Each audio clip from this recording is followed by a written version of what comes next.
Finding Hope, the Road to Recovery. Hello, and welcome to today's episode of Finding Hope, the Road to Recovery. My name is Cassidy TODD, and I am a clinical supervisor at Tarzana Treatment Centers in our youth SUD program.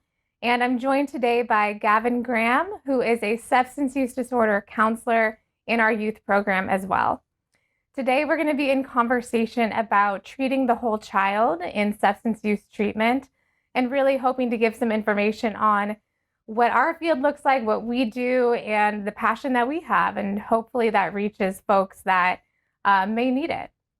So Gavin, to start off, I'd love to know what even got you interested in being a substance use disorder counselor? Well, I think it started with just kind of an overall desire to help people.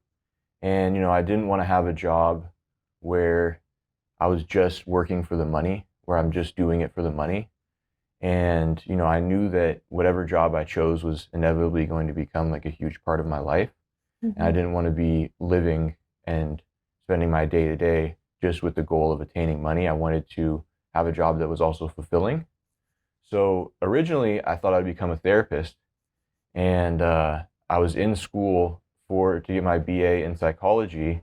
And then my friend told me about substance use counseling, because he was a substance use counselor, which I didn't even know was a thing. Mm-hmm. And once he described that to me, I was kind of like, okay, that's it. That's what I want to do. Because I identified the substance use issue as being one of the biggest issues plaguing our youth today. Mm-hmm.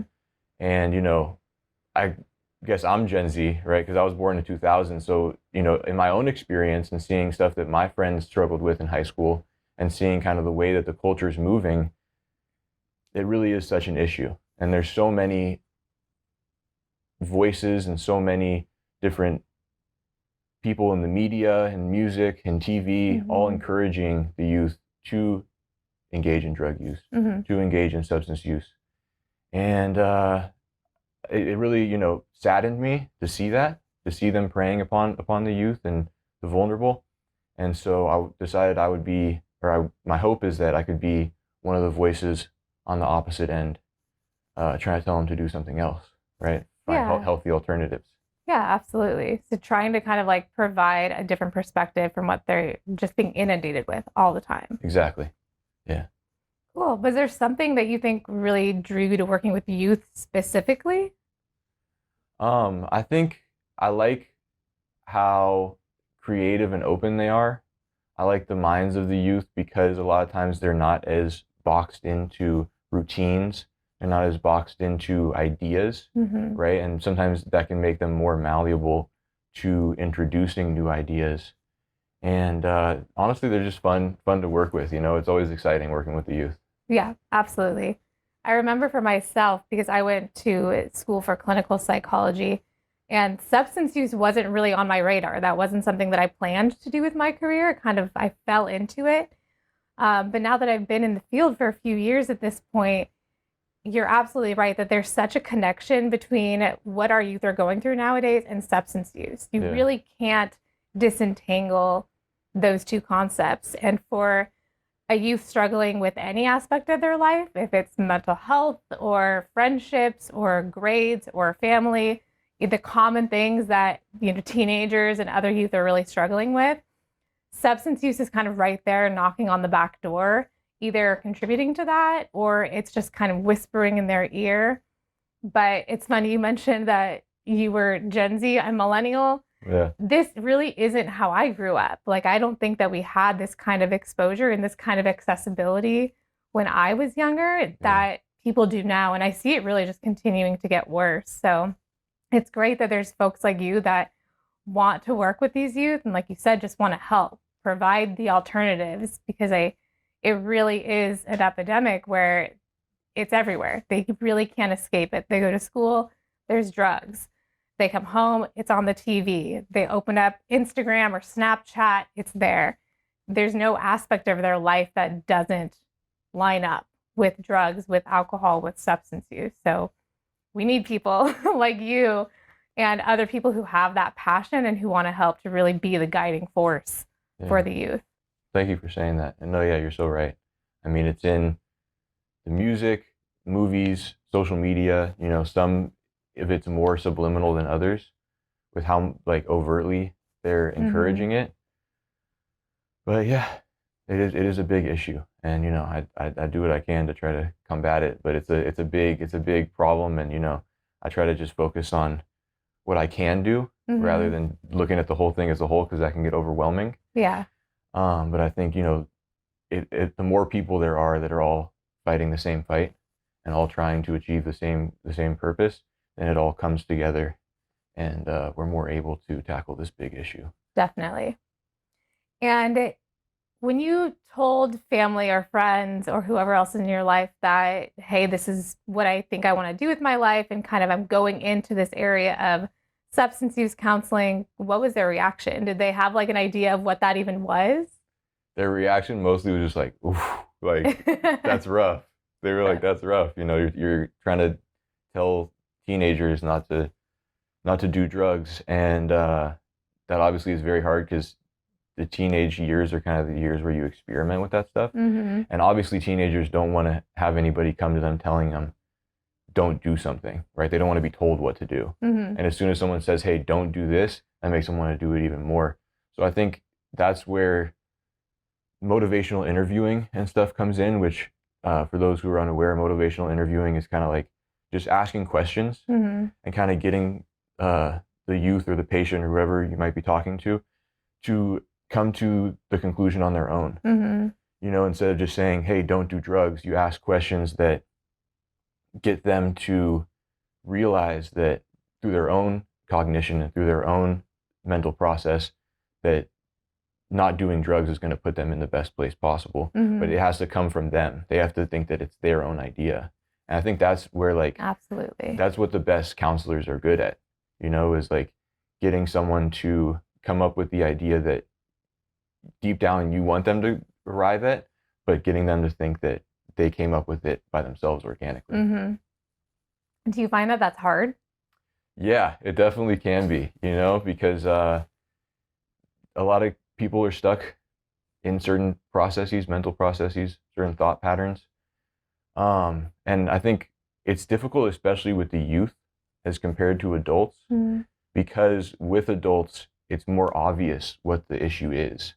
With adults, they can say, oh, I lost this because of my substance use. They've seen the effects of their substance use more visibly and more practically in their life. They've had these bad effects. But with the youth, it's more of like through the motivational interviewing, like I was talking about, getting them to see where their life is going if they continue with the path that they're on, and trying to, get them to see where the decisions that they're making are taking them, because a lot of it hasn't happened yet. For them, it's still, they might be still in an experimental drug use phase where the big, horrible things that inevitably come with a lifetime of substance use, they haven't experienced that yet. So just kind of trying to get them to stop before that happens, and I think that's another, you talked about things that I like about working with the youth. I like the fact that I can get in there before these things happen and hopefully divert the path a little bit so that they don't have those severe negative consequences later in life. Yeah. It's like looking at it from a developmental perspective, right? Where we know that we are getting to work with these kids at a really vulnerable time in their life, and at a time where developmentally there are going to be challenges, like you mentioned. But we also know that if we can intervene, then 20, 30, 40 years down the line, you're not looking at somebody that's struggled with addiction for the past few decades and is now trying to stop after losing everything. Yeah. We look at, I think I can speak for both of us when I say we look at the youth that we work with and we see so much hope in them. Definitely. And I know obviously there's barriers and stuff, but maybe you can speak a little bit to what are some of the moments that really stand out to you that made you feel like, yeah, this is why I'm doing this work. I think seeing the youth divert their energy from the substance use into some of the stuff that they're passionate about, and seeing them kind of like really light up with that passion. And, we work with so many kids, and I mean, I think that all kids, have such a potential, to do such great things. Yeah. And when they're spending their time getting high and getting intoxicated, that can kind of dull some of their ability to actualize their full potential. And so seeing them get free from all of that a little bit, and then they have all this energy and they have all this time. I think that's one of the main things that I work with the kids is like, okay, you spend all your time getting high right now, trying to get them to stop doing that. But then once you stop doing that, what do you do with your day? Exactly. And having them figure out what they're passionate about, what they enjoy doing, and then you see them start to do that stuff, and it really is beautiful, like what they're capable of at that age. Is so much potential and so much talent. Yeah, definitely. Do you think there's barriers that go along with like the families that we work with? Because if we're working with kids, there's obviously parents, there's somebody involved in their life. Do you feel like there's barriers with the adults in the situation that make it difficult for them to find that potential? Yeah, I think so. I think a lot of times, people come in with biases, right? And like certain preconceived notions about substance use. They themselves might use substances to an extent, and they're like, okay, this is normal. I use substances in this capacity at this age, or maybe they don't know how serious it is, and they themselves use substances, and they think, okay, well, my kid's just doing a little bit of what I'm doing. It's not a big deal. And then also, I think like when they come in to treatment, it is kind of like a big official ordeal, right? Yeah. And they come in, and we have to bill their insurance, and we have to ask them all these questions, and I think it becomes real for them in that moment. And sometimes that can kind of scare them a little bit, and they can be like, okay, well, maybe we're not here yet. Like, I don't know if this is what I want for my kid, something this serious. But I think that also is just like part of kind of the way that we run things, the way that we have to run things with paperwork. It does have to be a serious thing. Yeah. But the individual counseling and the group counseling and whatnot is not that serious, right? It's like, it's casual, it's conversational. Yeah, it's for the youth. Yeah, exactly. The intake itself is very like questions based. It feels very official. It feels very serious. And I think sometimes that can scare youth and parents a little bit, because they're like, oh, this is a real serious thing that I'm engaging in. Yeah. And then again, like there's a lot of stigma with substance use in general, right? Like people are willing to go into mental health treatment, and that's become more of an accepted thing of like, okay, everyone can benefit from therapy, but there's still a lot of negative connotations that are tied to substance use that I think we as a culture kind of have to overcome. Absolutely.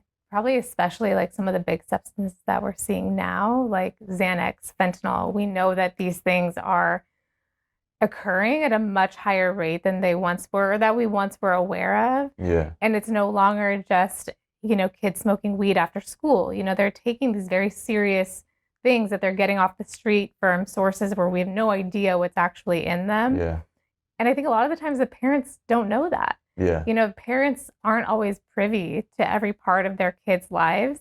Yeah. And I think that is a big barrier, is that we're kind of having to break the news to the parents sometimes that, hey, there's something really scary going on with your kid right now. And we're here to help. But first we have to face that in order to really address it. I think that's hard for a parent to realize. I know for myself, I'm a parent myself now, and that would be hard for me, even working in this field, to have to face, okay, this is like, it's like a big breath. Like, this is real. This is a thing. Like you're saying, going in to do an intake, filling out paperwork, billing insurance. Now it feels real. Now it feels like I really have to face what is happening with my child. And that can be really scary.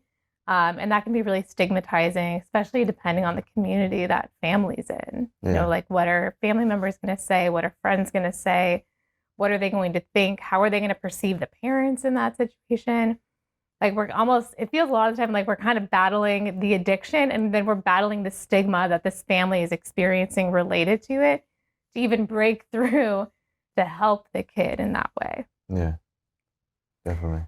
Do you think that there is a future where substance use treatment isn't as stigmatized? Like you mentioned how mental health, we've kind of really worked as a society to destigmatize.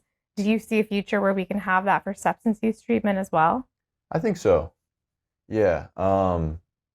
As I said, like the issue right now is just getting worse. So I Mm-hmm. think the need for substance use is just going to keep increasing. Yeah. You know, that's unfortunate, right? I would love for there not to be such a big need for substance Mm-hmm. use, even if it might put me out of a job. But it's, yeah, it's just getting worse. And that seems like the way that the culture is heading is like more substance use. And, you know, we see kids coming in younger and younger. We see them coming in using hardcore substances, Mm-hmm. younger and younger, dangerous, you know, lethal substances at a younger and younger age.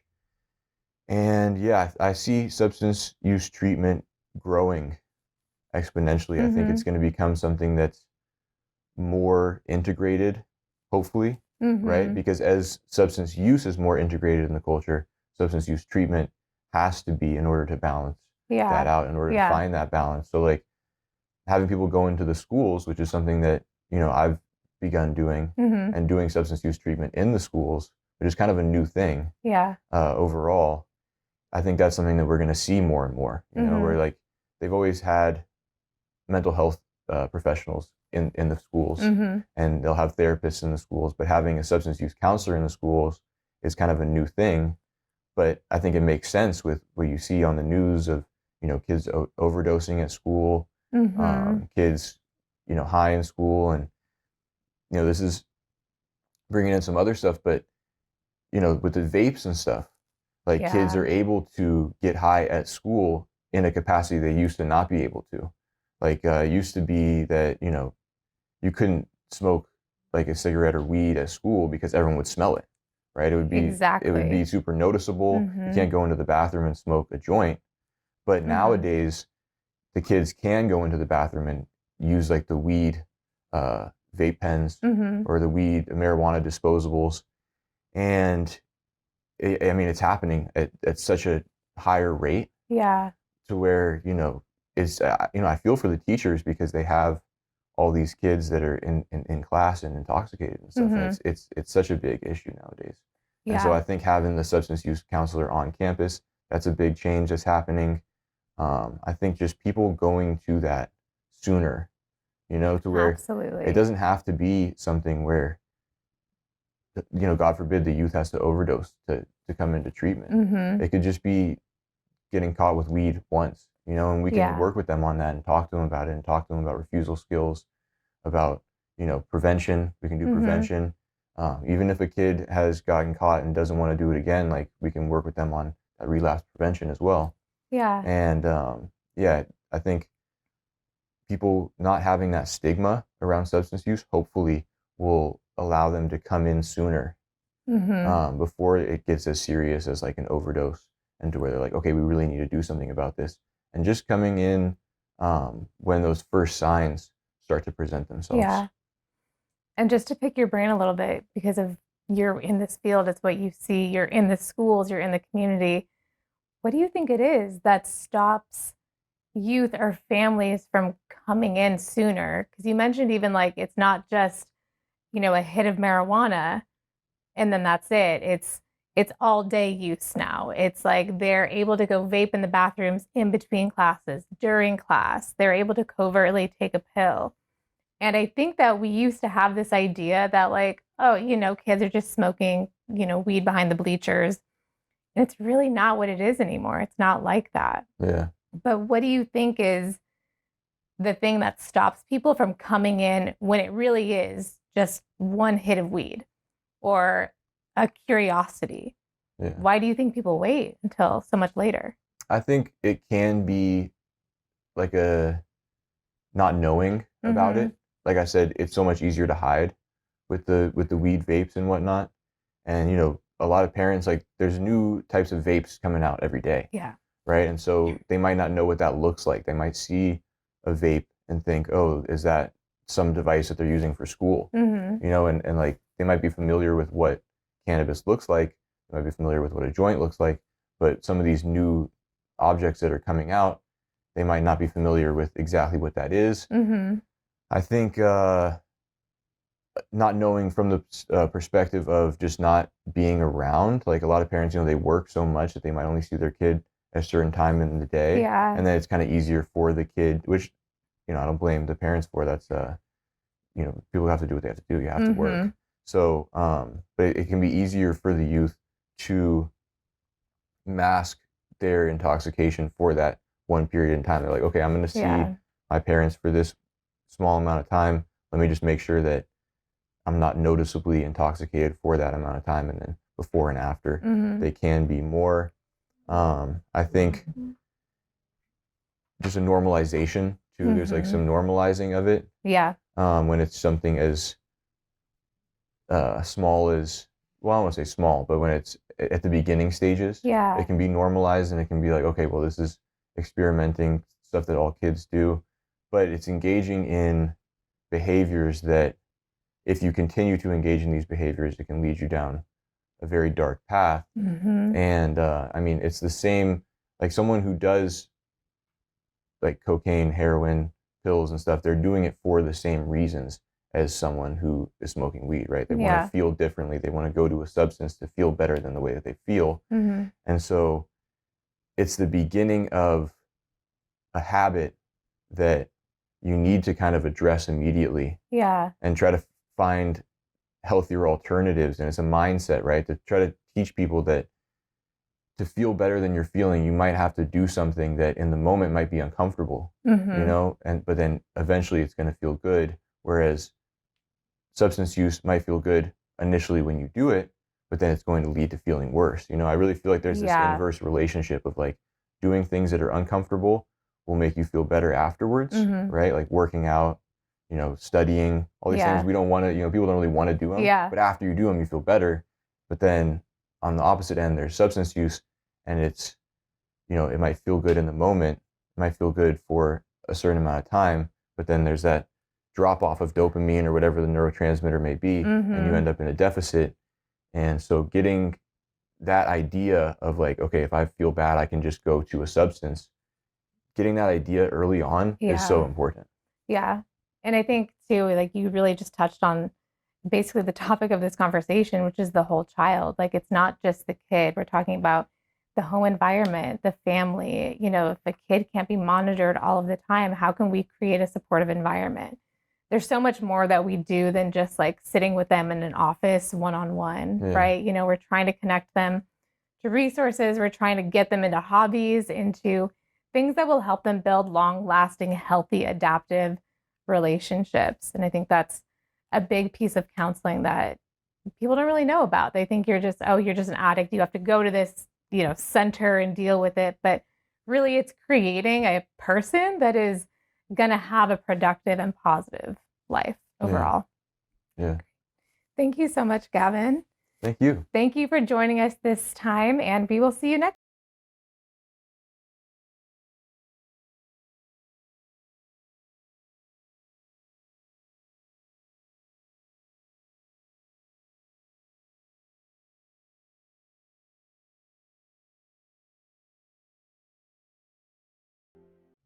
Hello and welcome back to the second part of our episode on treating the whole child. As you know, I'm Gavin, substance use counselor with the youth, and Cassidy, clinical supervisor for the youth. Yep. Same people as before. Switch seats, and I'll be doing the question asking.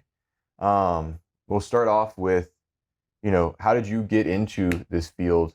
How did you become, where you're at now, top of the food chain? And what did that process look like? What motivated you to want to get into that? Yeah. So I went to grad school for clinical psychology. So I got a graduate degree in that. My whole goal was to be a therapist. Like I really thought that I would just be working in private practice, treating anxiety in kids. I've always loved working with kids. But before I came to Tarzana, I was actually a substance use counselor at one of my training sites. And I really loved that there was so many facets to substance use counseling. You're working with this behavior. You're also working with, some of the mental health and establishing healthy coping skills and working with the family and helping create a better environment. And I really connected with that. So when I came to Tarzana, I really loved working on that side of things. Still love mental health, but I think that there's something so unique about SUD treatment because it's not as known about. People don't quite understand what that even means a lot of the time. And so coming to Tarzana, I really found myself connecting with that program and eventually found myself in the supervisor position when something opened up. I learned, all of the back end of everything between, insurance and funding sources and all of that, business side of stuff that allows us to do what we're doing. And I think that that made me feel even more passionate about it because knowing that there could potentially be so many barriers to even just getting in the door for these families and knowing the folks that we work with and that they're already coming from communities where there are going to be additional barriers. I really wanted to be able to be in a position where I could try and mitigate that as much as possible and still stay connected to the youth. And now I'm in the position where I get to work with counselors like you and really watch you all kind of come into your own as counselors and almost like working vicariously with the youth through you and the other counselors that we work with. Yeah. So what does that look like a day to day in the life of a supervisor? Like what are your roles? What is a day to day experience like for you? Yeah. I mean, as you know, at Tarzana, every day is a little different. Yeah. Especially working with kids, you really can't predict one day to the next. Ultimately, I view my position as being the support for you and for the other counselors there. So I'm always thinking of like, how can I do my job better to make your job as easy as possible so you can truly just focus on helping the youth? Because that's why we're all there at the end of the day. So, I'm attending meetings and doing all of that fun stuff, but ultimately I'm there to support my team. And so that means that I'm running supervisions with all of my staff where we can talk about the different cases, conceptualize the youth that we're working with, come up with different ideas for interventions, or if, counselors are really stuck in certain places, we can collaborate on that. I will step into sessions when I need to. Sometimes we get families, kind of like we were talking about in the first part, where they really struggle with understanding what's going on with their kid. And sometimes that lack of understanding leads to anger or to bigger feelings about it. So I'm there to help in those moments where, parents or youth are really having big reactions to things. So I can work with the counselor in that session to calm everything down and make sure that we're still able to do the work that we need to do. And I like to interact with the youth as much as I can. I mean, that's why I'm in the field. I never saw myself as being someone that just sits behind a computer screen. I really want to be out there doing it still. So, I mean, you've seen it. I'll step in to facilitate groups if I need to. I love being able to talk with the youth in our milieu, or they'll swing by my office looking for snacks or whatever else. But ultimately, my day is structured so that I can be a support to the staff that work there so that we can keep helping the youth that we serve. And you do it so well. If I can Thanks, say Gavin. that and reinforce what she's saying, she isn't just saying this, she definitely walks the talk. And, in my experience, she's been such a benefit to me and helping me in my journey as through learning this, right? Because this was my first time working as a substance use counselor, was with Tarzana. And so in those moments where things get intense, crisis and whatnot, being able to go to you, even if I have an idea of, not to say that I don't know what I'm doing in certain situations, but even then, even if I feel comfortable with what I'm doing, just still running it by you, and you've always made the communication so comfortable, and we've always had such an open line of communication. I think that has been so beneficial to me. If I can say my experience of working with you, I think that's one of my favorite parts about having you as a supervisor is that we have this open communication. We have a good relationship to where, we talk about things out just in the day. I'll come see you and come say hi and just talk to you so that when things do get tough and when stuff does hit the fan, as they say, I can just go to you and it doesn't feel like uncomfortable. I don't have any blocks to come to you, right? Because it's like, okay, I'm just going to Cassidy. Yeah. I talk to her every day. It's not like a normal thing. It's not like this scary supervisor right? That some people, have that stereotype of a supervisor. Yeah, I think the word is so weird. It feels very like all imposing or anything like that. But I'm Yeah. glad that it's really good feedback to hear that, because I think at the end of the day, I want to make sure that you all can just do your job. And I think that's the mark of a good supervisor, is like, how are they supporting their staff? And I'll be honest, a lot of the times when folks call me into sessions or like come ask a question, you all know the answer already. You know what to do. You've got it. I think there's just that presence of kind of like, okay, you got it. Like, let's see what you can do. Because I want you all to be able to go out into the world and do this job on your own and be confident in your abilities, because you all have it. I've seen you and the other counselors work with the youth. You've absolutely got those skills. I'm kind of just there as your backup. Yeah. Like, just when you really need it, I'll be there. But I think it's to boost your confidence, because I know that you can do it. I've seen those skills in you. Yeah. And I think sometimes too, there's like an aspect of just making sure that like all of our I's are dotted and T's are crossed when it comes to risk assessment with our kids, because working with youth can like have certain situations come up. We've got to be really mindful of their safety, of their family safety, of other kids in the household safety. So I think that's really where I step in the most, probably. I don't know if you agree with that, but just making sure that those situations are perfectly handled and we don't have, we're doing our part. We're doing our due diligence with the kids that we work with. Yeah, no, I think I agree with you on that for sure. It's nice to have someone higher up to like go to and say, hey, is this right? And then they say yes, and then you feel like more reassured in it, right? And it might have been what you were planning on doing, but to have someone, with the experience that you have, with the credentials that you have, tell you, okay, that's the right thing to do. It's like, all right, it's a little bit of vindication and a little bit of reassurance is definitely helpful. We talked a little bit in the first part about challenges and some of the challenges that I've had, but because you've had this experience with lots of different counselors and them all coming to you with their issues, what are some of like the main things that people struggle with, things that the counselors come to you with, and how do you help them resolve that? Yeah. I think in terms of like the clinical care that we provide for the youth, the biggest and ongoing challenge that counselors across the board face is barriers within the family. And that can mean a number of different things. It can mean, parents aren't really wanting to engage with us and we're trying to safety plan, or we're trying to, remove drugs from the household, like getting parents to even just do a room sweep to help this kid, or getting parents to bring their kid into the office. Our youth are so reliant on their systems because they're still kids at the end of the day.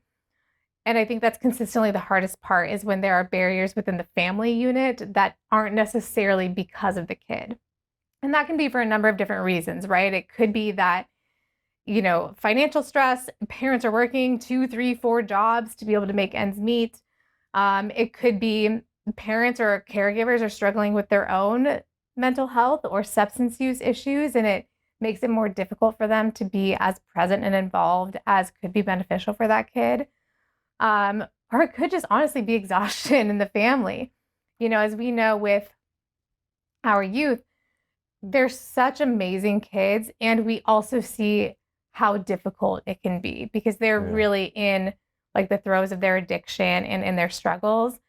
And they're so smart and so resilient, and sometimes they use that in maladaptive ways, and the families are the ones having to deal with it. So if your kid is running away every other day and you're constantly having to find them or call the police, or you're getting phone calls from school all the time because your kid is using at school again, or you're taking them to the hospital, and now I've got to take them to treatment 3-4 days a week, it's a lot for a parent. And sometimes I feel like I'm cheerleader for the families of like, all right, I know it's hard, but we can do it, because we want to be the support for them as well. But I think that is ultimately the biggest barrier, is that our kids are products of their system. They exist in their system. And so we've got to work with the system. And sometimes we don't have as much control over that because we aren't able to see all of their parents and teachers or caregivers or siblings 3-4 times a week in our office the way that we are the youth. And so that's something that I really try to work with the counselors on, is like, how do we engage the family in the right way and encourage and empower?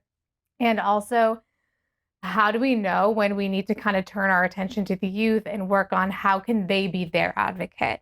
Because it may not happen with the family the way that we want it to, or that we know it should. Yeah.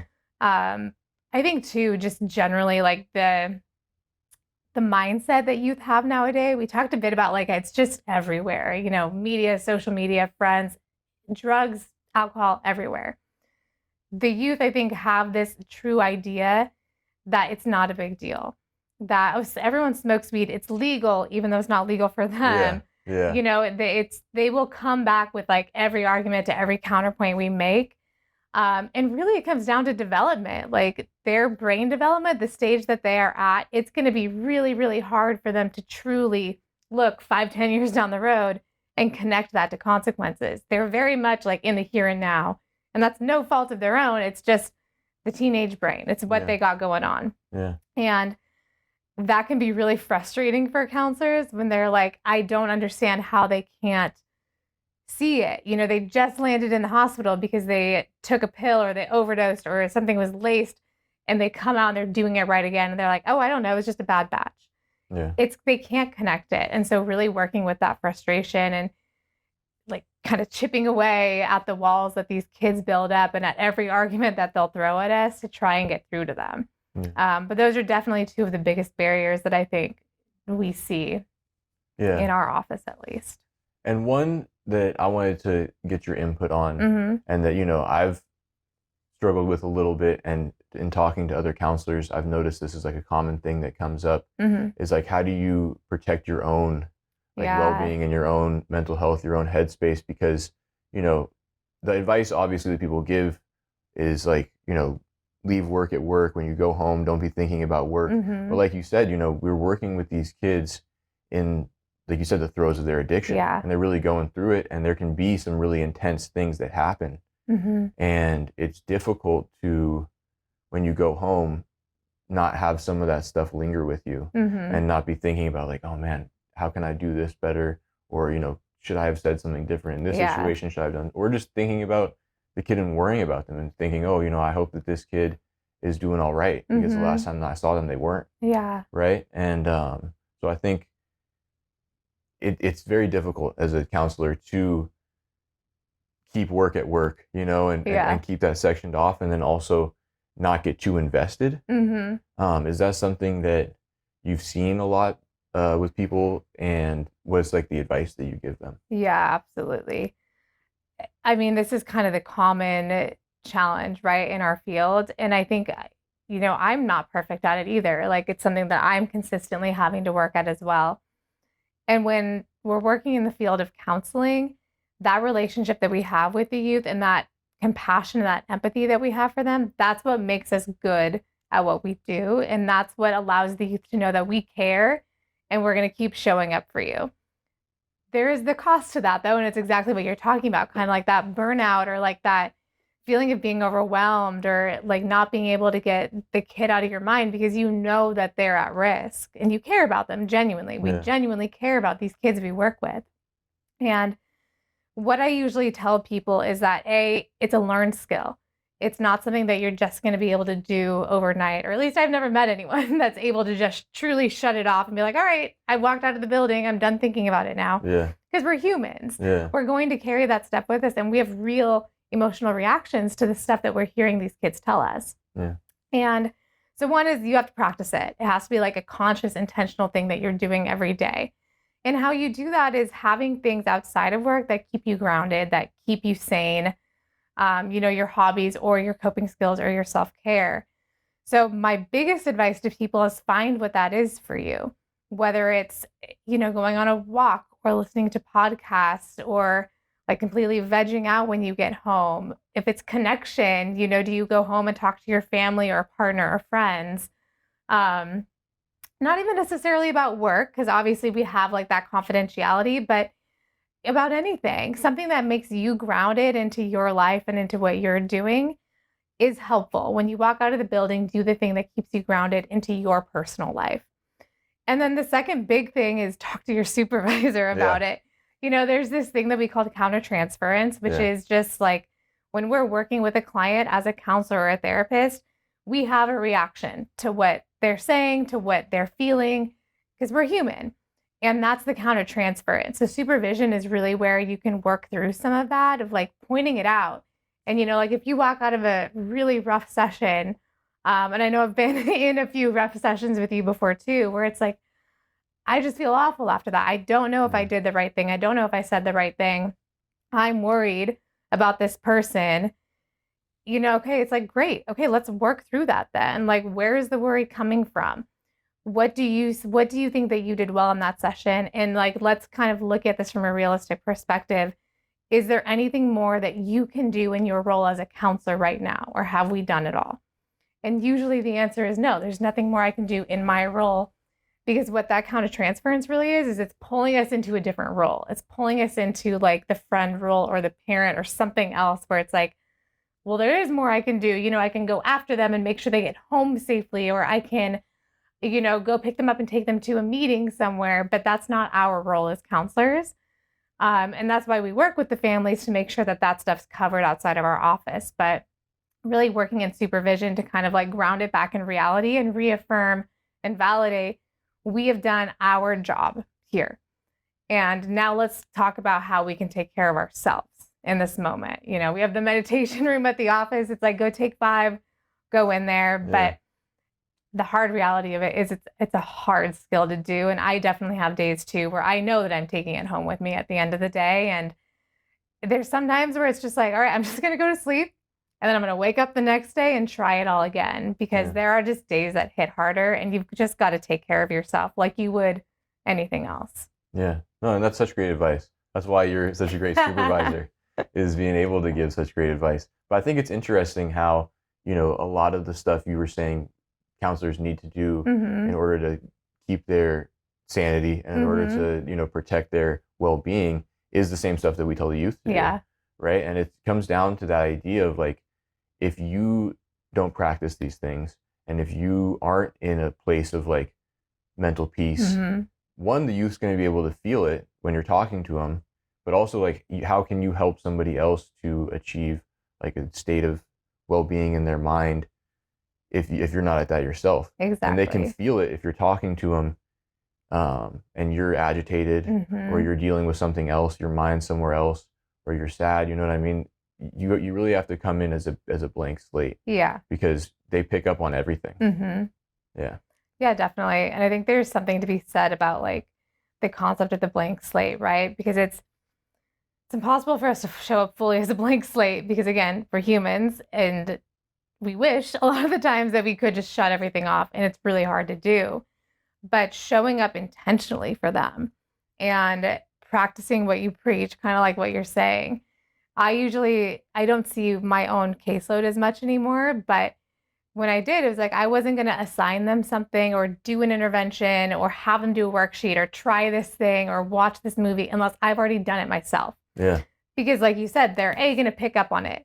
Teenagers are so good at detecting when we're genuine and not genuine. It's like their superpower. So they'll know that they'll pick up on that right away. But two, you don't know if it's even helpful, right? If like the stuff that we're kind of working with them on of like, oh, try this.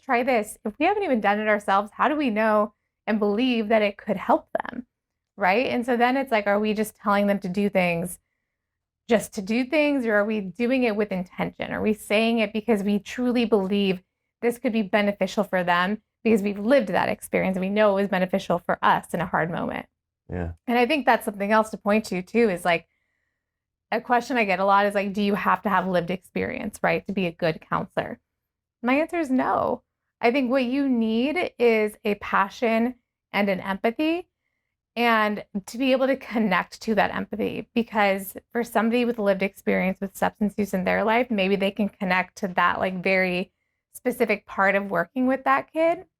But we have all experienced times where we have felt unseen or hurt or felt like we couldn't control our emotions.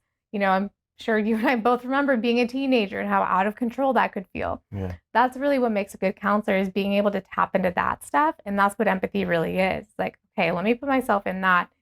When I was really upset at that age, was it helpful for me to just hear like, oh, you've just got to go take a walk, if that wasn't something that's ever helped me before?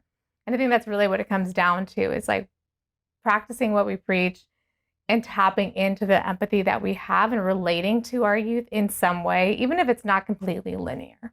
Yeah. No, I mean, I agree with that so much. And to second that, I mean, that's something that I say to them a lot when I run the groups and I like recommend them to do something, or I suggest that they do something. I always tell them, you know, I'm not going to suggest for you to do something unless I've done it and it's helped me. Yeah. You know, and my only goal here is to try to help you. And yeah, it's an interesting thing. Like you said, they don't like to be told, you know, what to do. So I've realized like the way that I try to approach it is when they tell me that they're struggling with something, instead of saying, okay, you're struggling with this, you should do this, I'll say, you know, I've been through that too. At times I feel that way too. Here's what I did that worked for me. Yeah. You know, and I think that that's a way of giving advice that tends to resonate more than saying, you need to do this, or hey, you should do this, you should try this. Because whenever people hear you, like if it's a sentence starts out with you, they tend to shut down a little bit. But if they're just like, oh, this person's just sharing his experience with me, and he's telling me that he went through the same thing that I did, then it makes it more acceptable to them, and they're more likely to like heed that advice. I feel like. I think youth really don't need another adult telling them what to do, because they get that in their own life plenty. What they need is a safe, secure adult figure that is listening to them and is validating them and truly tries to see them for who they are and not just their behaviors. Well, thank you so much for sharing your knowledge. That's all for today. Thank you guys so much for watching. Goodbye.